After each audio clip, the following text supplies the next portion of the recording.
ಏಷ್ಯಾದ ಅತಿದೊಡ್ಡ ಸರ್ವಋತು ಮೀನುಗಾರಿಕಾ ಬಂದರು ಎಂಬ ಹೆಗ್ಗಳಿಕೆಗೆ ಪಾತ್ರವಾಗಿರುವ ಮಲ್ಪೆ ಬಂದರಿನಲ್ಲಿ ಮೀನುಗಾರರ ಅನುಕೂಲಕ್ಕಾಗಿ ಸುಮಾರು 12 ವರ್ಷಗಳ ಹಿಂದೆ ನಿರ್ಮಿಸಲಾದ ಶೌಚಾಲಯಗಳು ಇಂದಿಗೂ ಬಳಕೆಗೆ ಲಭ್ಯವಾಗದೆ ನಿರುಪಯುಕ್ತವಾಗಿ ಬಿದ್ದಿದೆ.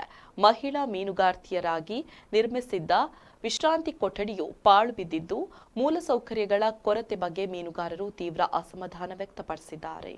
ಮೀನುಗಾರಿಕೆ ಇಲಾಖೆಯು ಲಕ್ಷಾಂತರ ರೂಪಾಯಿ ವೆಚ್ಚದಲ್ಲಿ 2 ಶೌಚಾಲಯಗಳನ್ನು ನಿರ್ಮಿಸಿದ್ರೂ ಅವುಗಳನ್ನು ನಿರ್ವಹಿಸಲು ಸಿಬ್ಬಂದಿಯನ್ನು ನೇಮಿಸದ ಕಾರಣ ಸಾರ್ವಜನಿಕ ಬಳಕೆಗೆ ತೆರೆಯಲಾಗಿಲ್ಲ ಎಂದು ಮೀನುಗಾರರು ದೂರಿದ್ದಾರೆ. ಮಲ್ಪೆ ಬಂದರಿನಲ್ಲಿ ಪ್ರತಿದಿನ ಸುಮಾರು 700 ಮೀನುಗಾರಿಕಾ ದೋಣಿಗಳು ಮೀನು ಇಳಿಸುತ್ತಿದ್ದು, ಸಾವಿರಾರು ಮೀನುಗಾರರು ಮತ್ತು ಕಾರ್ಮಿಕರು ಇಲ್ಲಿ ಕಾರ್ಯನಿರ್ವಹಿಸುತ್ತಿದ್ದಾರೆ.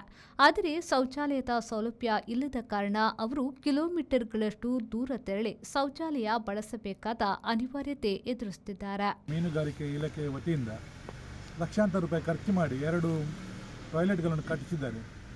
ಅದು ಕಟ್ಟಿಸಿ ಇವತ್ತು 12 ವರ್ಷ ಆದರೂ ಅದು ಬಿರುಕೆಲ್ಲ ಬಿಟ್ಟಿದೆ. ಈಗ ಸುಮಾರು ಒಂದು 600-700 ಬೋಟ್ ಈ ಭಾಗದಲ್ಲಿ ಮೀನು ಖಾಲಿ ಮಾಡೋದು ಈ ಥರ ಕೆಲಸ ಕಾರ್ಯಗಳನ್ನು ಮಾಡ್ತಾರೆ.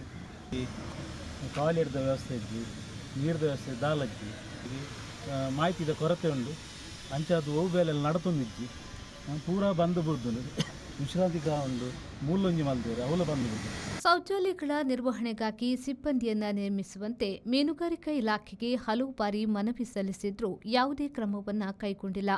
ಜನಪ್ರತಿನಿಧಿಗಳು ಕೂಡ ಇತ್ತ ಗಮನ ಹರಿಸುತ್ತಿಲ್ಲ ಎಂದು ಮೀನುಗಾರರು ದೂರಿದ್ರು. ಕುಡಿಯುವ ನೀರಿನ ಟ್ಯಾಂಕ್ ಕೂಡ ದುಸ್ಥಿತಿಯಲ್ಲಿದ್ದು, ನಿರ್ಮಿಸಲಾದ ಮೂಲ ಸೌಕರ್ಯಗಳು ನಿರ್ವಹಣೆಯ ಕೊರತೆಯಿಂದ ಹಾಳಾಗ್ತಿದೆ. ಹಾಗಾಗಿ ಕೂಡಲೇ ಶೌಚಾಲಯಗಳನ್ನ ದುರಸ್ತಿಗೊಳಿಸಿ ಅವುಗಳ ನಿರ್ವಹಣೆಗೆ ಸಿಬ್ಬಂದಿಯನ್ನ ನೇಮಿಸಬೇಕು.